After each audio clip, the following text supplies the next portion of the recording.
comments, trustees? I have some additional words. I'd like to read them if I may.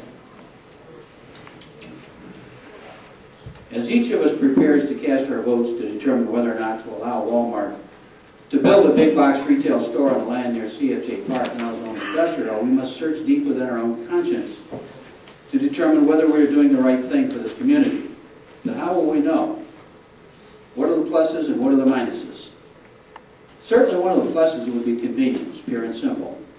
For those, like my own wife, who choose to shop at Walmart, not having to travel across the river 3 to 4 miles and contend with the Vestal Parkway traffic may seem worth it. Another plus may be a drop in each homeowner's village property taxes, up from 1 to 1.5%. That's an estimate that we received from the village clerk. If correct, the average homeowner might save about $50 per year of village taxes because of the Walmart presence. Barely enough to take the family to dinner one time.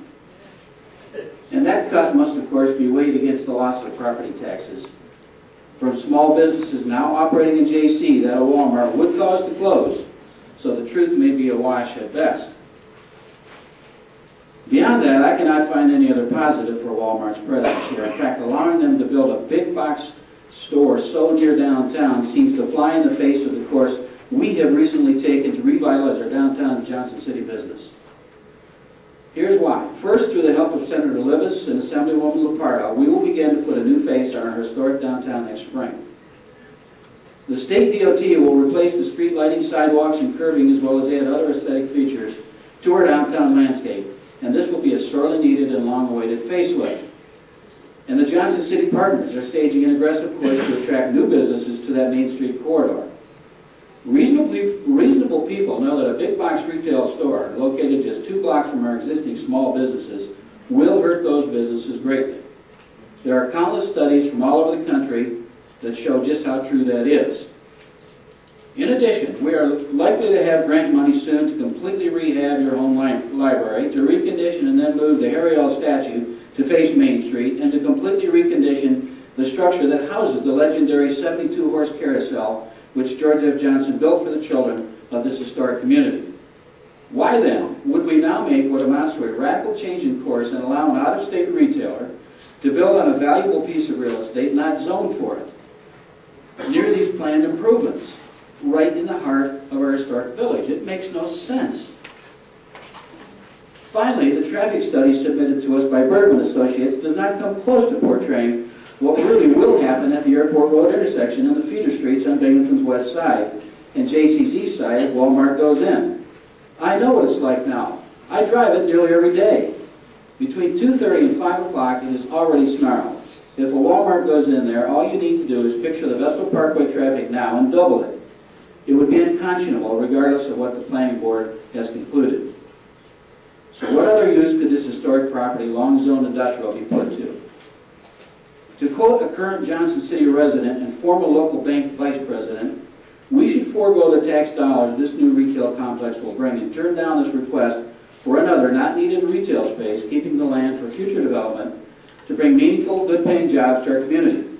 With the Gannett facility as an anchor at that location, this piece of property should definitely be held for a more useful purpose. End of quote. And although we all know the name Walmart carries with it a lot of negatives, it is not because it's Walmart that I personally oppose changing the zoning. It wouldn't matter to me if it were Target, Kmart, or someone else. We should just not allow big box retail to build there. This property is far too valuable to get dedicated to a big box retail store. I would urge each of you on the board to really think through the impact of changing this zoning.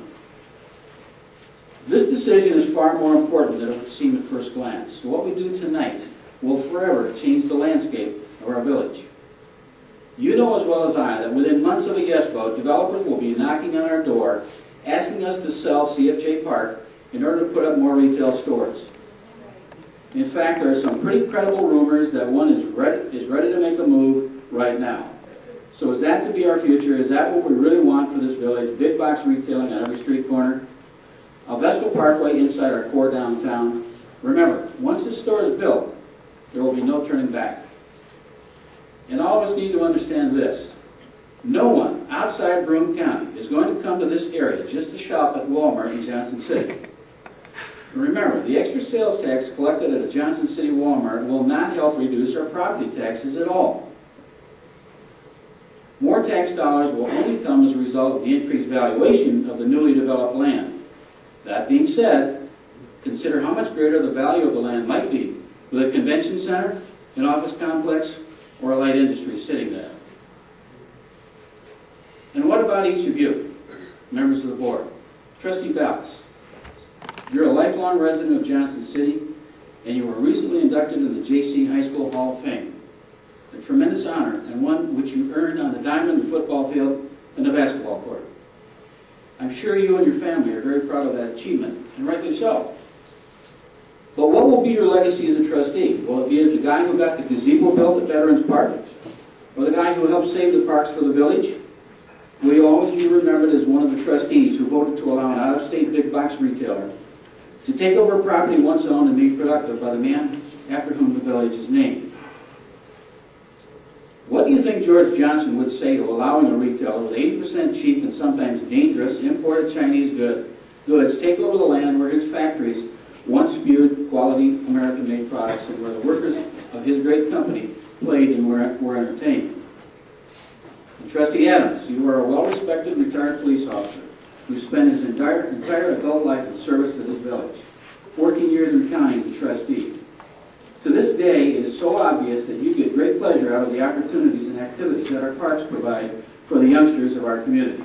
The crafts, the ball games, and of course the baton twirlings. It's a tradition here, isn't it? Do you now want a big box retailer sitting just outside the gates of CFJ Park, one of the most historic and famous parks in this area, in the entire Northeast? Do you want to be remembered as a public servant who helped set the stage to get rid of this great park, as more and more retailers will want to come in and establish business near Walmart? Trustee King, the youngest kid on the block and perhaps the Johnson City mayor someday soon. You have probably contributed more in your 1.5 years on the job as any other trustee in recent memory. You're always on top of what's going on at DPW, the parks, the streets, and more. Plus, you're a lightning quick in getting back to constituents who have a question or an issue. And I admire you for that.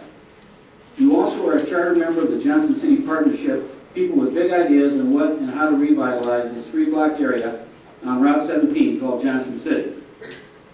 I know from working closely with you that you only want to put your name on things that are good for the village. That's why I vote to okay the special permit to allow retail to become established on this very valuable piece of real estate would not be in keeping with your overall approach to village business.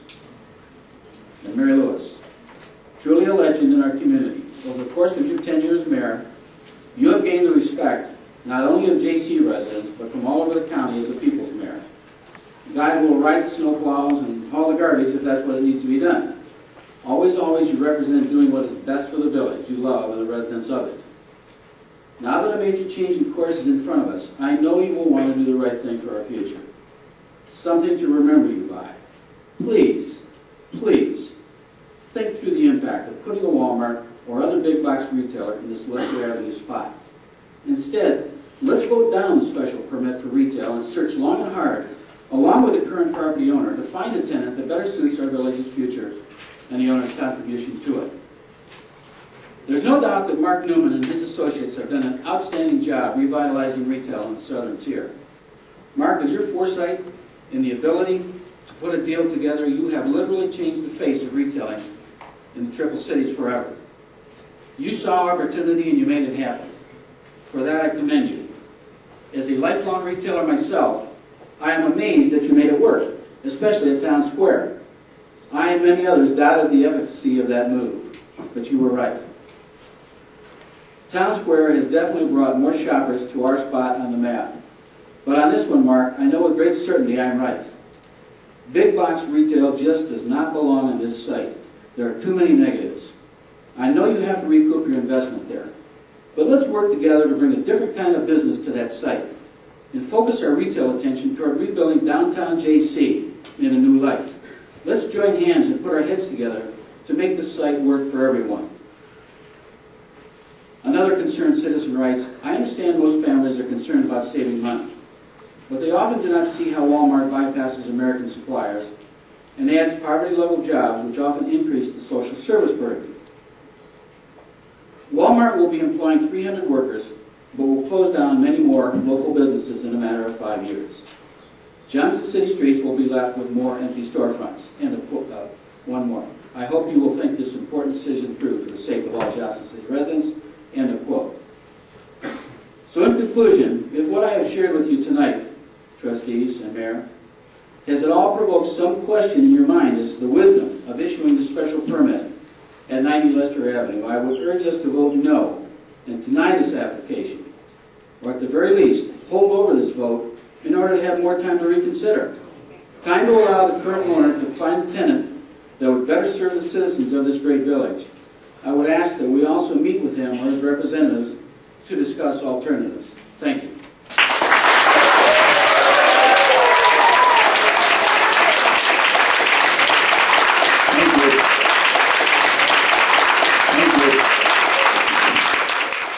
Any other trustees want to make any comments?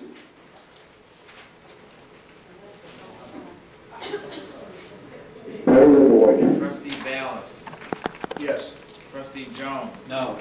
Trustee King. Yes. Trustee Adams. Yes. Mayor Lewis. Yes.